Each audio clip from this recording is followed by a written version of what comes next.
Olá, bom dia! O nosso Agro Pantanal deste domingo já está no ar com muitas informações e novidades sobre o homem e a mulher do campo. Como parte do trabalho de prevenção às queimadas, o Instituto Chico Mendes está realizando a chamada queima prescrita no Parque Nacional de Chapada dos Guimarães. O objetivo da ação de manejo é queimar apenas o que está na superfície e evitar grandes incêndios durante a seca. Daqui a pouco eu conto tudo sobre isso, mas agora nós vamos para outros destaques da edição do nosso Agro Pantanal de hoje.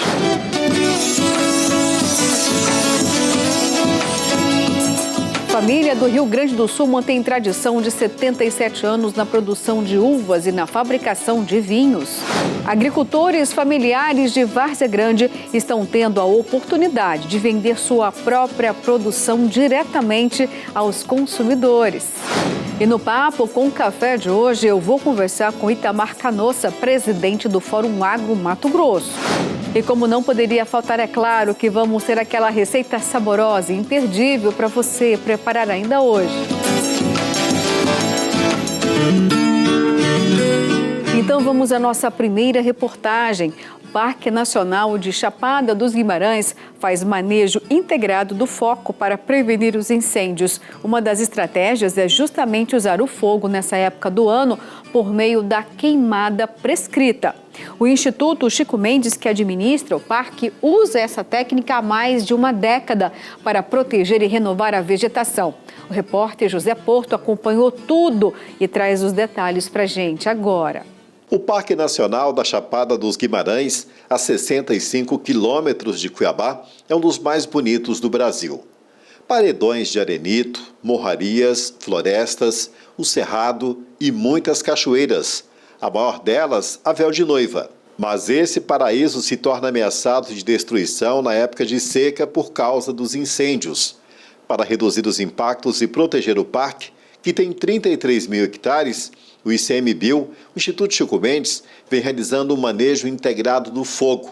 Com imagens de satélite e o centro de controle, mapeia as áreas com maior acúmulo de material orgânico, que funciona como um combustível na seca, e áreas vulneráveis para o incêndio. A partir desse raio-x, é feita a marcação dos locais onde o fogo será usado como um aliado de limpeza e proteção. O fogo é um fenômeno natural no Cerrado brasileiro. A queima prescrita consiste em a gente estar, vamos dizer, simulando um fogo natural, que seria o fogo causado pelo raio, né? Então ele é feito na época mais úmida do ano mesmo, para queimar basicamente só o combustível seco, né? Só o capim seco acumulado, não afetando as árvores, não afetando as matas. A queima prescrita será realizada em 6 mil hectares, 18% do Parque Nacional da Chapada, justamente nas áreas onde há o maior risco de incêndios. Com a ajuda de um helicóptero, os brigadistas conseguem chegar em áreas remotas do parque, onde seria muito difícil o acesso com carro ou a pé.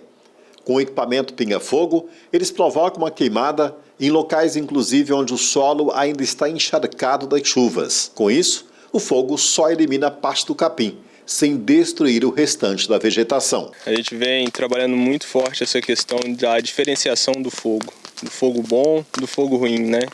O vilão, infelizmente, é o ser humano que vem usando o fogo na época errada, né? Agosto, setembro, que aí vai causar aqueles grandes incêndios que vão atingir grandes áreas, acaba matando muita fauna, causando problemas para a população também, né? Não só para o meio ambiente, mas para a própria população, né? Queimando redes de energia, muitas vezes até casas, né? São incendiadas aí pela essa falta de responsabilidade.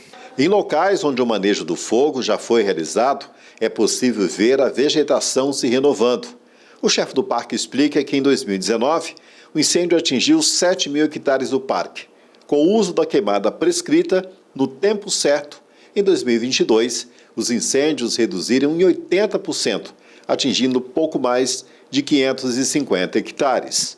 E a gente tem utilizado o manejo integrado do fogo pensando nos 33 mil hectares de área protegida, inclusive nas áreas mais próximas do entorno da unidade de conservação. Além de riscos de incêndios, o Parque Nacional da Chapada dos Guimarães ainda sofre outros problemas, com a invasão de áreas e até garimpo ilegal. Recentemente, a fiscalização conseguiu destruir equipamentos e apreender até uma motocicleta que era usada por garimpeiros. Nós temos enfrentado recentemente uma tentativa de grilagem de terras do próprio Parque Nacional da Chapada dos Guimarães. Já há alguns anos identificamos isso e agora recentemente identificamos novamente a tentativa na mesma área. O invasor, além de ter feito toda a negociação com a terra do próprio parque, destruiu grande parte de monumentos rochosos protegidos pelo parque e uma área até fora do parque que pertence também à União, que está registrada em próprio nome do ICMBio, fez a destruição dessas áreas. Nós identificamos isso recentemente, uma ousadia aí das pessoas que estão praticando atividades irregulares. O fator recente que aconteceu foi uma invasão de um pequeno pedaço do Parque Nacional por garimpeiros ilegais. É o garimpo manual, nós já estamos em combate, já identificamos algumas pessoas, é pontual ainda, mas nós estamos na tarefa de investigar, responsabilizar e que a justiça possa punir essas pessoas invadindo o Parque Nacional. A importância da proteção do Parque Nacional da Chapada vai muito além da vegetação e dos animais. É dos paredões que sai a maioria das nascentes dos rios da Baixada Cuiabana. O Parque Nacional da Chapada dos Guimarães funciona como uma espécie de caixa d'água de toda a região. As águas que formam a Cachoeira Véu de Noiva são do rio Cochipó, responsável pelo abastecimento de pelo menos 40% da população de Cuiabá. Essas nascentes, as veredas que se formam ali embaixo, são, na verdade, a torneira aberta dessa caixa d'água. Cuiabá, aproximadamente, segundo dados da própria Prefeitura Municipal de Cuiabá, é abastecida com 40% da população de Cuiabá, abastecida com água da bacia do rio Cochipó. E é justamente o Parque Nacional que é o mantenedor dessa torneira aberta do rio Cochipó. Outro grande potencial é o turismo. Por ano, mais de 130 mil pessoas visitam o parque. Visto de cima, o Parque Nacional da Chapada ainda é mais bonito. Existem as belezas cênicas dos paredões com a vegetação. Isso também faz parte da própria imagem cultural que o parque tem, claro, como uma das maiores atrações turísticas do estado de Mato Grosso. Temos alguns atrativos muito emblemáticos do estado. A própria Cachoeira do Véu de Noiva é o ponto talvez mais conhecido de todo o estado do Mato Grosso em termos de turismo. O acesso da cachoeira livre, funciona todos os dias do ano. Temos o nosso circuito das cachoeiras, que a gente passou a operá-lo de maneira diferenciada. Hoje, nós sempre recomendamos a contratação de um guia ou condutor do parque, mas é possível visitar o parque sem a contratação de guia no circuito. São cerca de 4 quilômetros de ida e volta, as pessoas podem contemplar 5 a 6 cachoeiras na unidade de conservação. Tem um horário de saída de segurança, mas as pessoas podem visitar sem custo, sem a necessidade de contratação de guia. E temos também atrativos mais especializados, como a visita ao Rio Claro e à Cidade de Pedra, que já é feita com um veículo 4x4, com a obrigatoriedade do guia acompanhar. E o governador Mauro Mendes assinou as ordens de serviço para a recuperação da BR-163 nos trechos da rodovia dos imigrantes Cuiabá-Jangada, Jangada-Rosário Oeste, Nova Mutum, Lucas do Rio Verde e Lucas do Rio Verde a Sinop. Vamos ver?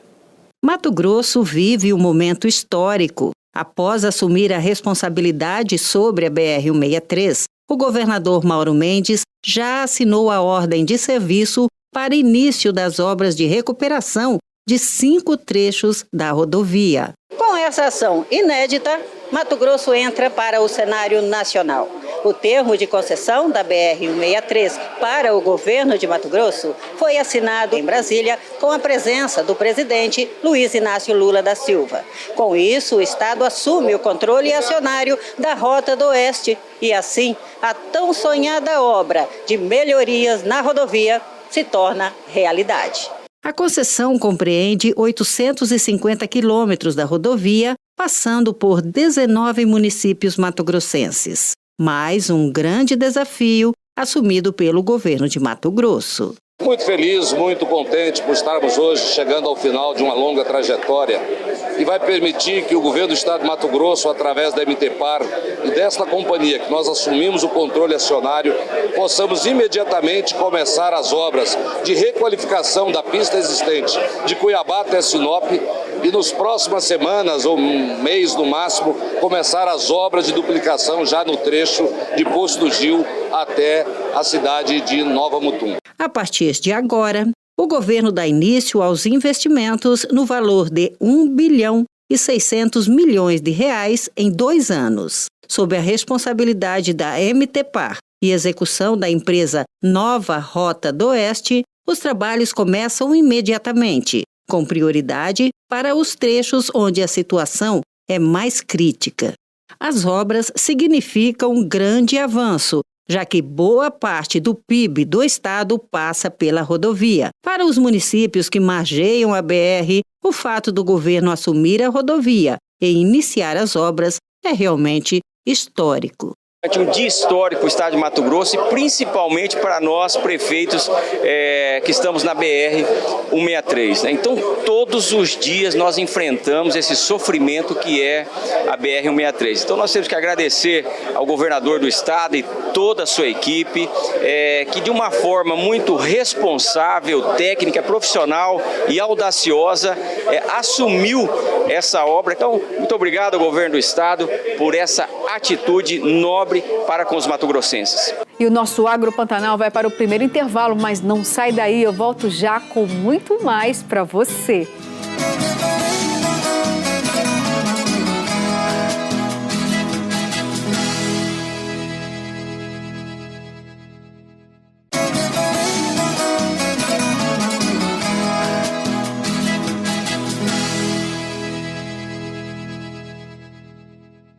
Uma família do Rio Grande do Sul mantém a tradição de 77 anos na produção de uvas e na fabricação de vinhos. A equipe do Sistema CNA Senar esteve em Bento Gonçalves, região referência na produção de uvas e vinhos, para registrar essa herança dos imigrantes italianos. Vamos conferir? Nascido em Alegrete, no Rio Grande do Sul, o poeta Mário Quintana gostava de homenagear essa bebida tão agraciada. E quando falamos em terras gaúchas, pensamos logo no vinho e no cultivo de uva. A cidade de Bento Gonçalves, na região serrana do estado, é considerada a capital do vinho. E o município é conhecido por ter a maior produção de uvas do Rio Grande do Sul. A charmosa cidade tem fortes influências da cultura e da culinária italiana, que podem ser vistas, sentidas e saboreadas nas diversas propriedades espalhadas por toda a região. E a Foreste é uma delas. São 77 anos de uma história que começou com o bisavô da Alana. Na época, ele extraía as pedras de uma pedreira aqui de casa, talhava à mão para construir a sustentação do vinhedo e para construir a casa. É o meu sustento, né? Eu tiro daqui, criei 3 filhas mulher, onde consegui trazer a mais velha para trabalhar com a gente, como é nossa enóloga hoje, cuida do nosso negócio tudo aqui, né? A família tem tradição em cultivar uvas e antigamente, com algumas de suas variedades, era produzida uma pequena quantidade de vinho para o próprio consumo. Com o passar dos anos, a tecnologia evoluiu, a qualidade dos vinhos melhorou e eles decidiram transformar a tradição em negócio. Com a aprovação da Lei dos Vinhos Coloniais em 2014, hoje a família produz a bebida e tem a permissão de vender seus produtos na propriedade. A matriarca, Dona Jandira, se orgulha ao ver que o esforço de toda uma vida valeu a pena. Eles começaram aos poucos, mas nem com a intenção que fosse aquilo que é o dia de hoje. Nas parreiras a variedade é grande. Niágara, Lorena, Peverella, Isabel, Moscatel, Merlot, Cabernet. Atualmente eles cultivam 11 tipos de uvas, o que possibilita uma oferta maior de vinhos. A gente tem que diversificar uma pelas variedades dos vinhos, né? E a outra que tem que ter uvas mais precoces e mais tardias para a gente poder dar conta da colheita, da poda e tudo. Para a uva se desenvolver bem é preciso solo fértil, luminosidade certa e temperatura ideal. Grande parte delas aprecia um clima mais ameno, entre 10 e 19 graus, temperatura que induz a floração e frutificação. As principais variedades produzidas na região de Bento Gonçalves são Merlot, Cabernet Sauvignon, Cabernet Franc, Tannat, Pinot Noir e Chardonnay. a maioria destinada à produção de sucos e vinhos. As famílias são fundamentais para que a gente consiga trazer essa grande pujança e a riqueza que a nossa região Serra Gaúcha traz para o nosso país, nosso estado, para o mundo, que a gente traz isso. Hoje a vinícola fabrica 20 mil litros por ano, o que rende cerca de 30 mil garrafas. Além de todo o empenho e do amor pelo campo, a produção das uvas conta também com a ajuda do Senar. Hoje o Senar se tornou muito importante para a gente, né? Depois do meu retorno, eu comecei a procurar cursos para entender melhor sobre a região em si, né? E hoje eu faço parte do curso de turismo rural do Senar e eu participo também da consultoria ATEG, que é junto com o Senar também, né? Então a gente utiliza bastante desses recursos para conseguir aprimorar ainda mais os nossos vinhos, né? A vinícola, toda a parte de funcionamento de uma empresa, né? Então está sendo bem importante. E para fechar com chave de ouro, a Alana preparou esse maravilhoso piquenique aqui para a gente degustar alguns dos produtos que eles produzem. Então, Alana, qual que vai primeiro? A gente vai começar pelo Peverella, então. Peverella é uma uva hoje considerada em extinção, você encontra em poucas propriedades, né? Não são muitas pessoas que produzem. É um vinho super leve, bem refrescante. Esse aqui é um rosé da uva Isabel, tá? Essa uva é uma das uvas mais plantadas aqui na região. Eles utilizam bastante para suco, para consumo in natura também. E nós fazemos vinho. Ele também é um vinho leve, tá? Você sente mais o gostinho da uva, o cheirinho da uva. Nós vamos seguir agora com o vinho Bordeaux. Esse Bordeaux, então, foi o nosso vinho que foi premiado na Expo Inter de setembro de 2022, então ganhou o primeiro lugar da feira. Ele é um vinho de mesa, né? Um vinho que tem mais gostinho da uva, cheirinho da uva.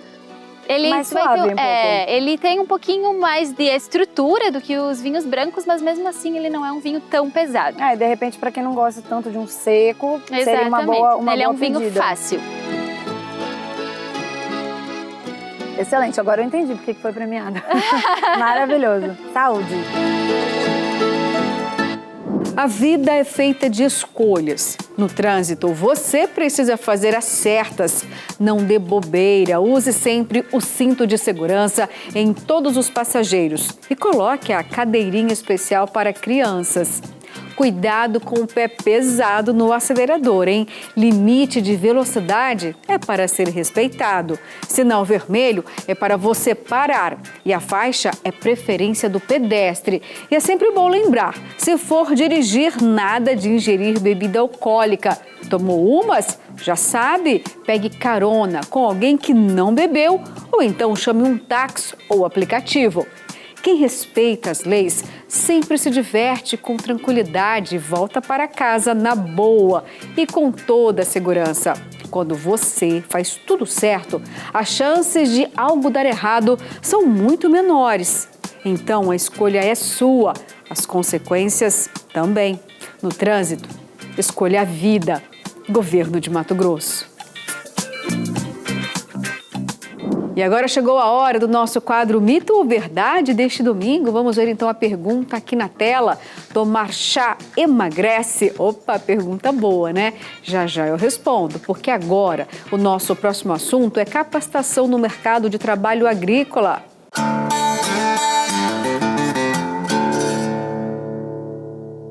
O Sistema Famato e os sindicatos rurais oferecem os seguintes cursos.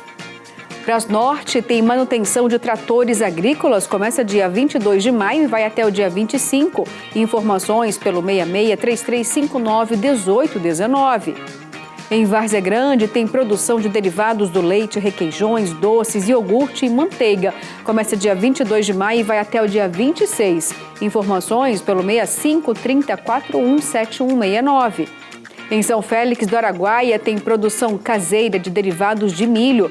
Começa dia 22 e vai até o dia 26 de maio. Informações pelo 66-3522-2029. Em Cláudia, Filhos no Campo. Começa dia 17 de maio e vai até o dia 17. Dia único para você não perder, hein?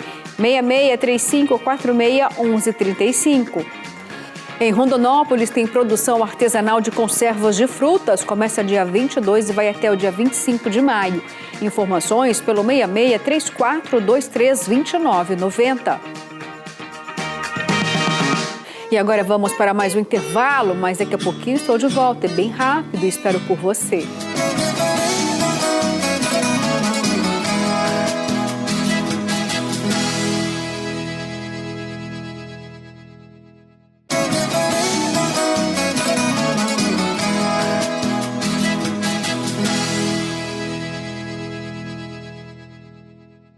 Os agricultores familiares de Várzea Grande e Nossa Senhora do Livramento estão tendo a oportunidade de vender sua produção diretamente aos consumidores durante a Feira da Agricultura Familiar. Ao todo, 25 pequenos produtores participaram da última edição, onde levaram seus produtos com a finalidade de comercializar e fomentar o consumo oriundo da agricultura familiar.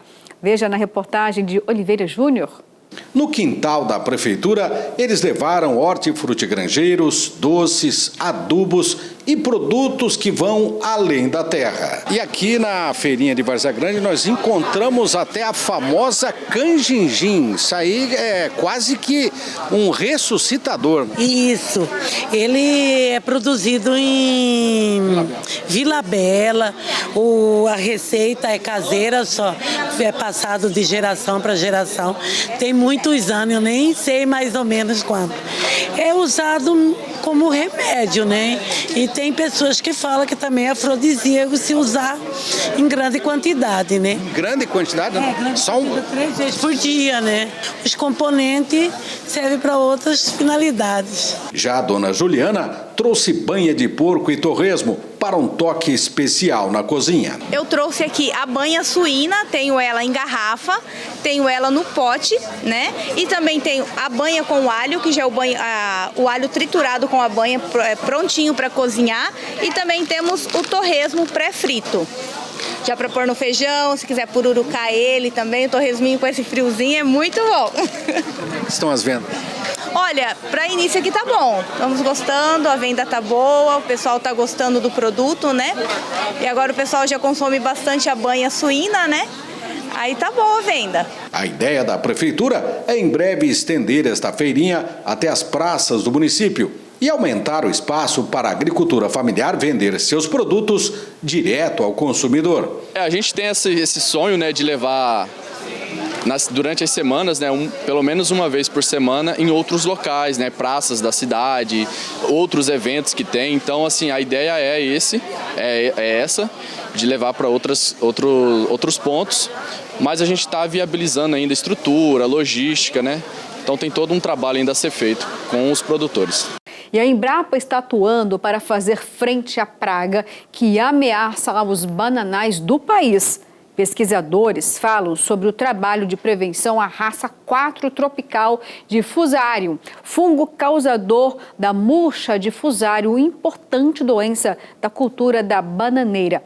Essa raça, que já causou severas perdas em plantações da Ásia e África, ainda não existe no Brasil, mas já chegou nas Américas. Vamos acompanhar na reportagem.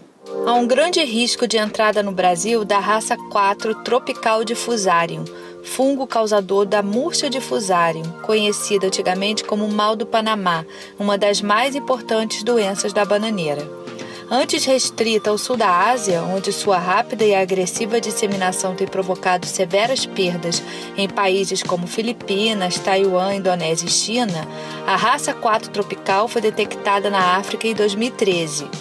Os cientistas da Embrapa alertaram que era uma questão de tempo para o fungo chegar aos bananais do continente americano.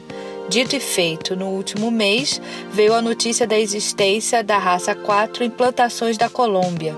Existem hoje pelo menos 50 variedades suscetíveis ao fungo, o que converte esse patógeno em uma séria ameaça para a bananicultura mundial. As pesquisas já desenvolvidas pela Embrapa em relação à raça existente no Brasil, na área de melhoramento genético e de manejo da doença, são um marco referencial para o combate de um eventual surto de raça 4 tropical no país. A raça 1, que é presente no Brasil, ela é disseminada por todo o país, só que hoje nós temos a presença da raça 4 no continente americano. A diferença marcante do raça 1 para o raça 4 é que o raça 4, além de afetar as variedades que o raça 1 afeta, que é prata, maçã, ele também afeta variedades do subgrupo Cavendish. Qual que seria o impacto da introdução dessa raça no nosso país? O impacto seria principalmente nos polos de produção onde se produz o tipo de banana Cavendish, que seria Santa Catarina e São Paulo, e parte do Ceará e Rio Grande do Norte, que também produz esse tipo de variedade para exportação. Os resultados do trabalho do pesquisador da Embrapa Mandioca e Fruticultura, Miguel Dita, revelaram que as variedades mais consumidas no país são altamente suscetíveis à raça 4 tropical. Foram testadas em casas de vegetação na Holanda para entender o processo de interação planta-patógeno que gerou informações sobre como a planta reage à raça 4 tropical de Fusarium.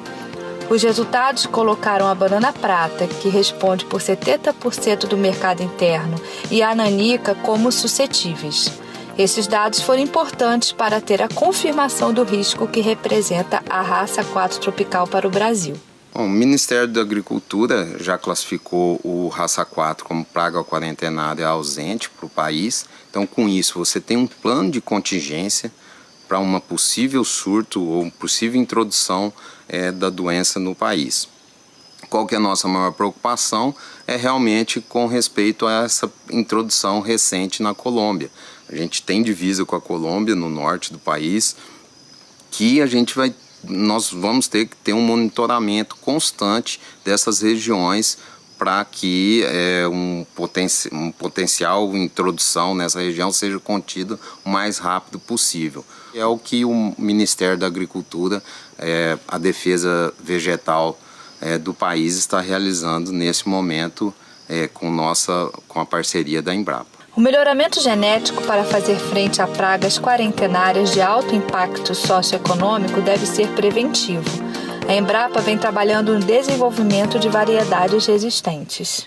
Bom, o melhoramento genético ele constitui uma das opções para se contornar o problema associado com a raça 4 de Fusarium. A Embrapa ela tem uma tradição já de mais de 30 anos desenvolvendo cultivares resistentes à raça 1, que é o tipo de Fusarium que nós temos aqui no Brasil. Tá? Nós realizamos cruzamentos, e esses cruzamentos eles visam o quê? Transferir a resistência que existe em genótipos selvagens para os cultivares comerciais. Eu tenho dois exemplos a apresentar. Um deles que está aqui ao nosso lado é a BRS Platina, é uma cultivar do tipo prata, que apresenta resistência à raça 1 do mal do Panamá, apresenta resistência à cigatoca negra e cigatoca amarela, e tem uma excelente adaptidão para ambientes onde se faz pouco uso de tecnologia. Mais ao fundo, nós podemos citar também a BRS Princesa, que é uma cultivar do tipo maçã, também apresenta resistência à raça 1 de Fusarium, assim como resistência à cigatoca negra e cigatoca amarela. É um tipo de banana maçã que vem aos poucos substituindo a maçã tradicional, uma vez que essa cultivar ela é extremamente suscetível ao mal do Panamá. Então, com isso, a Embrapa ela possui expertise e experiência para trabalhar também com a raça 4 de Fusarium, utilizando as mesmas estratégias de melhoramento que nós fazemos uso para desenvolver cultivares resistentes à raça 1, que é o tipo de Fusarium que existe no Brasil. É importante também deixar como mensagem final que essa doença, independente se for raça 1 ou raça 4, que é o que nós estamos focando neste momento, ela não causa nenhum risco ao consumidor no momento que ele consome o fruto de banana, porque ela é uma doença específica da bananeira. Então é importante reforçar ao final que não há nenhum risco para o consumo da fruta por parte dos consumidores. Se liga nessa oportunidade que o governo de Mato Grosso está oferecendo para você rodar tranquilo com o seu veículo. Pague seu IPVA 2023 até o dia 31 de maio com desconto. E se preferir, você pode parcelar em até 8 vezes sem juros. É isso mesmo que você ouviu. Você tem até o dia 31 de maio para parcelar o seu IPVA em até 8 vezes. Mas calma, que as vantagens ainda não terminaram. Quem pede CPF na nota ganha mais descontos. Sim, é isso mesmo. Você pode usar os seus pontos acumulados com nota MT e trocar por descontos no seu IPVA 2023. Basta acessar o site cefaz.mt.gov.br e lá você vai encontrar todas as informações para saber como resgatar seus pontos. Então, acessa aí cefaz.mt.gov.br. E não se esqueça, o prazo para garantir esses descontos é até o dia 31 de maio. Pegue carona nessa oportunidade e rode tranquilo. Governo de Mato Grosso. Agora vamos para um rápido intervalo, mas na volta tem o nosso quadro Papo com Café, entrevista imperdível. Vamos falar do Fórum Agro. Eu espero por você.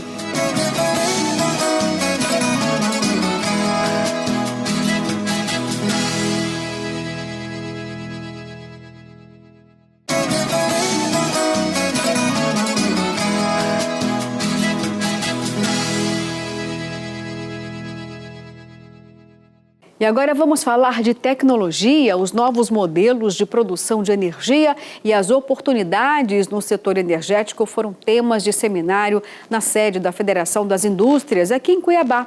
Mato Grosso exporta metade da energia que produz, mas ainda enfrenta problemas na infraestrutura de distribuição, aqui mesmo no próprio estado. Vamos entender melhor esse cenário na reportagem de José Porto. Mato Grosso é um estado com grande potencial de produção de energia renovável. O estado foi um dos que mais cresceu em instalação de placas fotovoltaicas para a exploração da energia solar, mas ainda tem grande capacidade hidrelétrica e também de biomassas. E vamos trazer aí as grandes mentes que estão discutindo o setor elétrico no Brasil para ver se a gente acha um caminho de continuar dentro da sustentabilidade que a transição energética que o mundo está passando agora requer de nós. O tradicional seminário na Federação das Indústrias de Mato Grosso reuniu autoridades e representantes do mercado para falar das oportunidades. Mato Grosso tem um potencial importante de crescimento, mas também precisa estar avaliando essas oportunidades em cima da questão da energia. Nós temos tantas oportunidades em Mato Grosso e a gente precisa falar disso, e é um seminário muito importante para a indústria de Mato Grosso. Mato Grosso produz em média 3.000 megawatts de energia elétrica e consome só a metade, em torno de 1.500 megawatts. O estado é exportador de energia, mas enfrenta um grande problema devido principalmente à sua extensão territorial. Falta infraestrutura para distribuir melhor essa energia entre os municípios e alavancar o desenvolvimento de várias regiões. O representante da ANEEL, Agência Nacional de Energia Elétrica, analisa que o sistema Mato Grosso é interligado para o atendimento. Mas, na prática, a instalação de grandes indústrias no interior do estado ainda padece de instabilidade no atendimento de energia. O estado de Mato Grosso, para efeitos legais, é um estado universalizado. Então, todo mundo que pedir energia elétrica tem direito de ser atendido, sendo que até 50 kW de potência instalada ou de carga instalada, essa energia é atendida de forma gratuita. Nos demais, há um cálculo de participação financeira. Uma parte é paga pelo consumidor, outra parte é paga pela distribuidora. O ex-ministro Blairo Maggi foi um dos convidados para a abertura do seminário. Ele foi compartilhar expertise como empresário do setor, que analisa as principais tendências de investimentos. Blairo também analisou as discussões de novas pequenas centrais hidrelétricas no Rio Cuiabá. Essas três formas de energia, quer seja eólica, a solar, elas não se sustentam à noite, né? Então a gente precisa ter as hidráulicas também, as hidrelétricas. E isso é que faz o conjunto desse negócio funcionar. Né? Por isso a importância de um evento como esse hoje, onde vai falar de todas as matrizes aí. E essas matrizes devem ser aprimoradas até para que a gente possa desligar a outra, né? Que é a que vem de óleo diesel, que vem de motores e que é uma energia extremamente cara e poluente também. E no Papo com o Café de hoje eu vou conversar com Itamar Canossa, presidente do Fórum Agro Mato Grosso. Vamos tratar de vários assuntos que atualmente interferem diretamente no setor produtivo. Entre eles estão a invasão de propriedades e as violações ao direito constitucional de propriedades, a segurança jurídica dos produtores, o impacto para a agropecuária de Mato Grosso, com o novo marco temporal para as demarcações das terras indígenas. Vou falar também sobre algumas propostas elaboradas pelo governo de Mato Grosso, tem a duplicação da BR-163 e também, olha, tem a Frente Parlamentar da Agropecuária aqui do Estado. Muitos assuntos, né? Pois é, chegou então o momento do nosso quadro Papo com Café.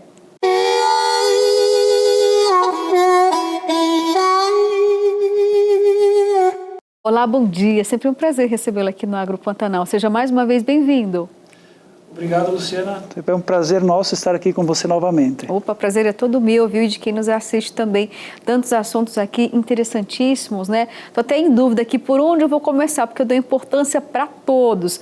Mas vamos começar falando sobre a última novidade, né? Tem a BR-163, já que o governador Mauro Mendes, juntamente com o presidente da República, enfim, né, vai dar o start nas obras aqui. Só que tem algumas polêmicas em torno aqui só da região metropolitana, né, desse trecho urbano da Imigrantes, que talvez não ganhe duplicação, mas essa é uma polêmica mais aqui para a região metropolitana. Como a gente fala do Estado de uma forma macro, eu queria ver contigo como que o setor do agro está diante do fato do governo realmente ter agora, né, a concessão dessa importante rodovia BR-163. O que a gente pode esperar de desdobramentos para o agro? Nós, Luciana, estamos muito satisfeitos com esse desfecho dessa situação, porque como estava, não tinha utilidade nenhuma. Pagávamos para transitar e pouco benefício tínhamos assim. E nesse contexto, vendo o interesse do Estado em assumir, há uma perspectiva boa que isso aconteça dentro dos prazos estipulados. Porque a gente que usa essa BR todo dia, a gente vê o risco, os acidentes que vem causando. Eu posso lhe dar um exemplo, um deslocamento do interior para cá, geralmente a gente encontra algum acidente com vítimas, né? Então agora o governo, através do MTPAR, assumindo, a gente sabe que tem condições financeiras para fazer e fazer um bom trabalho. E a gente tem certeza que vai acontecer. E o bom disso que é breve, é rápido, já iniciou inclusive essa situação de posse e trabalho, né? Então a gente tem uma boa perspectiva, de um bom andamento e terá com certeza a nossa colaboração no que pudermos colaborar e ajudar, com certeza a gente vai estar junto sim. Olha, não é só o agro que celebra, não, mas também toda a sociedade mato-grossense, porque como você disse, né, uma rodovia com mais de 800 quilômetros de extensão, infelizmente se tornou aí um corredor da morte, né? A rodovia da morte, agora a gente tem um novo nome, né? A nova rota, e que realmente venha nos trazer mais prosperidade, proteção à vida. E quando você diz, olha, nós do agro estamos à disposição, o Fórum também tem um perfil fiscalizador. E por que eu toco nesse assunto? Porque, afinal de contas, nós tivemos aí um grave problema, a falta de fiscalização, enquanto essa rodovia estava na mão de uma concessionária que não avançou em 20% da obra em muitos anos. Agora, né, com a responsabilidade do governo, já tem o ex-senador Cidinho, que agora é presidente do órgão em que vai também trabalhar a questão administrativa e fiscal. O Fórum também vai contribuir de alguma forma no sentido de fiscalizar o andamento dessas obras ou não? De que forma que é essa contribuição do Fórum? Com certeza, Luciana, a gente vai estar observando essa situação. É claro que a nossa entidade não tem um poder de polícia, um poder legal fiscalizatório, mas a gente tem sabe denunciar. Isso, a gente tem uma boa entrada até com o governo, com o executivo, com o legislativo, então a gente tem um diálogo bem aproximado. Então essa cobrança, essa proximidade faz com que a gente consiga cobrar tanto do governador, enfim, do que confere, do que for a cada um a sua área, né? Mas tanto na Assembleia quanto com o governador, a gente consegue conversar e tem um bom diálogo. Inclusive, se precisar cobrar situações referentes ao 63, eu tenho certeza que nós seremos ouvidos, sim, e as nossas demandas com certeza serão atendidas. Tá certo. E falando em demandas atendidas, já me lembrou aqui que tem a frente parlamentar, né, do agro agora na Assembleia Legislativa, se não me falha a memória, e quase que a maioria esmagadora de 24 deputados Quantos estão integrando a frente parlamentar? O que tem de demanda? 18 deputados hoje. 18 deputados. Então, é um trabalho, Luciana, que a gente já não é de agora. Essa frente parlamentar, há 2 anos atrás, que a gente encampou essa ideia e a Assembleia aceitou, porque, lógico, através dela que é feita toda a estrutura, né? Iniciou-se esse trabalho. Houve um trabalho muito bom nesses 2 anos, trabalhado junto com o Fórum e a Frente Parlamentar. É um layout copiado do nível federal, que é do IPA e da Frente Parlamentar Federal, e aqui conseguimos desenvolver um bom trabalho. Demandas atendidas mais rapidamente, há uma conversa todo mês com os deputados, e diante dessa situação que a gente observou, houve um consenso quase que por unanimidade em continuar esse trabalho. Então demandamos para a Assembleia novamente que eles pudessem nos atender dessa forma. O deputado Dilmar encabeçou a ideia, montou toda a estrutura legal, chamou quem quisesse participar, e como a essência do nosso deputado é o agro, de qualquer forma, ou ele sendo próprio produtor rural, ou sendo filho do produtor, oriundo do meio agrícola, nós tivemos essa adesão em massa dos deputados. Então a gente se sente muito feliz porque estamos sendo bem representados na Casa de Leis e com certeza a gente vai ser muito respeitado diante de todos, porque o que a gente procura fazer não é intervir em outras situações, a gente quer trabalhar com respaldo jurídico, sem ter aquele medo de que eles venham intervir no nosso trabalho,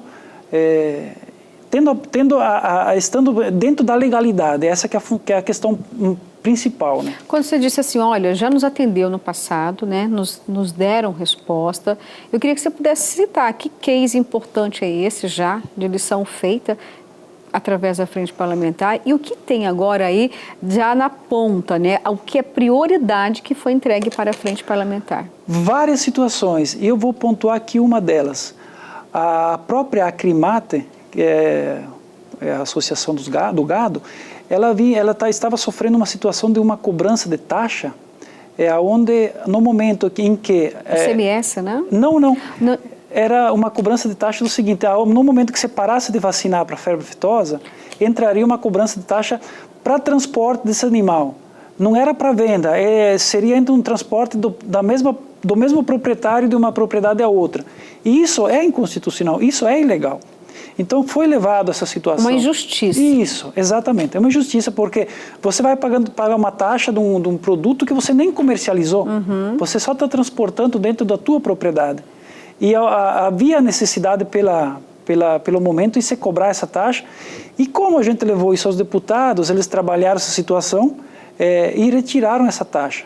Então, o animal só vai pagar a taxa no momento da comercialização, na hora da venda, que é justo, que é coerente. Ele não acaba mais sofrendo uma bitributação. Então, essa é um dos trabalhos. A gente, através da Assembleia, num outro ponto, a gente está desenvolvendo na Secretaria, claro, o zoneamento socioeconômico e ambiental, onde a Assembleia também participa. Ela é atuante junto com o agro, trabalhando numa situação onde a gente está observando a Secretaria desenvolver esse trabalho, subsidiando informações, ligando a pontos onde o trabalho possa vir ser feito de forma coerente, que não nos atrapalhe, beneficia não só o agro, mas, enfim, a sociedade inteira como um todo, né? Então, há muitos pontos onde a gente consegue trabalhar, levando essas demandas para a frente parlamentar, e até o layout que a gente fez que é o seguinte: a gente traz os deputados à frente parlamentar para debater todo mês, a gente coloca as nossas pautas, as nossas demandas, no mês seguinte geralmente sempre volta a questão resolvida ou encaminhada para as devidas soluções. Então, a rapidez com que isso acontece é isso que nos agradou também. Ou seja, não é um faz de contas, né? Não é só apenas com certeza não. A formação aqui, de uma frente sem trabalho. Nesse nível, você não tem que reclamar ou passar essa reclamação à frente. Aqui você tem que resolver o problema. E o que está liderando aí a prioridade para esse ano? A gente continua no acompanhamento do zoneamento, com certeza. Socioambiental. Qual que é a importância dele? Por que é prioridade? Primeiro, para a gente ter uma situação jurídica adequada. A segurança jurídica que vocês sempre pedem. Exato. Então, quando você define regiões e adequa elas às atividades pecuárias ou agrícolas, aquele produtor rural ele vai estar munido de informações o suficiente para ele saber que ele está juridicamente correto. Então, esse zoneamento, ele define essas situações para o produtor não ser embargado em alguma situação, né? Porque você produz, você gastou, de repente daqui a pouco você vai ser embargado por estar na ilegalidade, né? Então, a partir do momento que o zoneamento se define, ele decreta que define, por exemplo, as regiões que você pode fazer o quê, né? Quando você está falando assim, me fez lembrar de um gargalo que tem ainda na SEMA, né? E, infelizmente, recentemente, nós recebemos aqui inúmeras imagens de produtores lamentando a queima de maquinários, né, nos municípios mais distantes, alegando que era uma ação da SEMA juntamente com o ICMBio, porque ali havia problemas de terras embargadas. O Fórum Agro acompanhou essa situação, porque a Assembleia Legislativa ainda espera uma resposta, inclusive está chegando até projetos de lei para que proíba-se a queima de maquinários e, claro, que se tiver crime, que esses equipamentos sejam recolhidos, mas doados, não destruídos. O que o Fórum acompanhou dessa situação? É uma situação um pouco delicada, Luciana, nessa questão, porque o que acontece dentro da lei, a gente pode intervir, pode ajudar, colaborar. Agora, quando há situações que já acontecem fora do âmbito legal, nós não temos o que fazer. Claro, não dá para você brigar por algo que é ilegal, crime, exato, é um crime. Não é defender aquele que está cometendo algum tipo de crime, né? Mas a gente não tem como, nesse momento, fazer um pré-julgamento. Se de fato havia embargo, se de fato era um crime ou não, um equívoco, e mesmo que fosse um crime, a questão da queima de maquinários não acaba sendo um excesso, embora a legislação assim determine em caso de dificuldade de retirada de equipamentos. Mas quando a gente olha, né, uma máquina pesada sendo destruída, dá aquela impressão de que poderia ter sido dado um outro destino. De forma unânime, dentro do setor, contrária a essa situação, justamente pelo que você falou. Primeiro, uma máquina cara, que poderia ser utilizada em outra situação, sendo doada, podia estar ajudando na sociedade de alguma forma. Então, se essa máquina entrou até aquele ponto, ela pode ser removida de volta. Exatamente. Não há necessidade nenhuma de se destruir um patrimônio, independente se ele é público ou particular, se ele é ilegal ou legal. A lei e a justiça pode e deve trazer para dentro da legalidade e pôr para ser utilizada. Então, esse é o posicionamento nosso do setor. Certo, ótimo. Bom, vamos falar um pouquinho, então, o tempo está acabando aqui para a gente, mas não posso deixar de perguntar para você em relação ao MST, essa questão delicada. Sabemos que parte do agro aqui em Mato Grosso é muito dividido em questões ideológicas, mas 100% concordam, né, que não tem que ter invasão das propriedades. De que forma o agro está cobrando isso lá do governo federal para que contenha, no caso, né, as invasões? Eu observo essa situação, Luciana, que até opositores políticos partidários concordam que ao direito direito da propriedade. Garantir o direito à propriedade, né? Isso, da propriedade particular. Porque você não investiu tempo da tua vida para montar um negócio e depois vocês tirarem de você. Então, é uma certa forma de todos meio que convergirem para essa ideia. Nós, aqui no Estado, já de pronto, quando houve a eleição do atual presidente, nós nos dirigimos ao governador, cobramos isso dele, uma posição do governador como executivo, como representante do nosso executivo do Estado, que ele tomasse um posicionamento firme nesse sentido da invasão de terra. E ele assumiu de pronto essa visão nossa. Tanto é que há poucos dias atrás houve uma situação de invasão e ele resolveu essa situação em menos de 24 horas, até menos que isso. Então a gente se sente seguro porque o poder público, não só na pessoa do governador, mas na pessoa dos deputados, até do judiciário nosso aqui, e acredito até, eu falo por mim, mas eu penso até que a OAB converge para essa ideia também, de poder resolver isso o quanto antes possível, né? Então, a gente trabalha isso dentro do Estado, através da frente parlamentar, através do setor, direto com o governador, e cobra do nível federal também essa posição. Você acha que o produtor hoje, então, está respirando uma certa segurança, se sente seguro diante dessa resposta rápida que aqui o governador deu e diante do que está acontecendo lá em cima? E também o nosso ministro, Carlos Fávaro, que é daqui de Mato Grosso. Está tendo uma sensação de segurança ou de insegurança? Eu vejo, Luciana, que tem dois sentimentos ali misturados.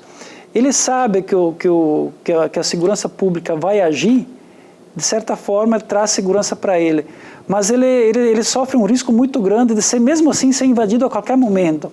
E aí, queira ou não, algum fator negativo vai acontecer na propriedade dele até alguém atuar. Então, de certa forma, sim, se sente mais seguro porque é um sentimento diferente de 3 ou 4 meses atrás. Olha, a pena que o nosso tempo aqui acabou, viu? Mas a porteira do Agro Pantanal está sempre aberta para o Fórum Agro. Volte mais vezes. Nós que agradecemos, Luciana. É sempre bom estar aqui, conversar com você e a quem nos assiste. E, da mesma forma, o Fórum, na verdade, eu trabalho ele como uma construção que não tem portas, nem de portas abertas. Ele não tem portas para que todos possam entrar. Porteira aberta. Porteira aberta, exato, para que possam nos ajudar e o que nós pudermos colaborar da mesma forma. Ok, parabéns, obrigada. Obrigado a você, Luciana. Bom, e agora chegou aquele momento especial, a receita tentadora, sabores do Cerrado, para você fazer igualzinho aí na sua casa ou na fazenda.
E agora vamos saber a resposta do nosso quadro Mito ou Verdade deste domingo. Lembra que pergunta boa, gente? Tomar chá emagrece?